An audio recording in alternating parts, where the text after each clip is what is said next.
Today I'm going to talk about very important rule of eBay, which is communicate well. If a seller communicates well with his buyers that sells his products successfully.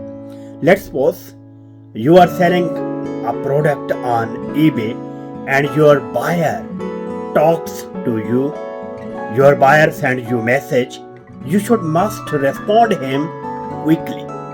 As soon as possible you respond him.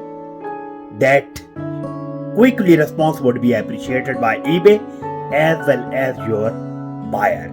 Second thing, you must prove yourself a helpful seller.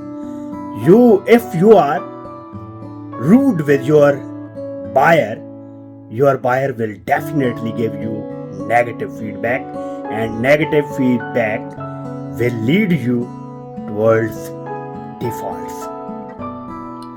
Your communication, your helpful communication, your quick communication will lead towards positive feedback, and positive feedback will lead you towards successful business. Thank you.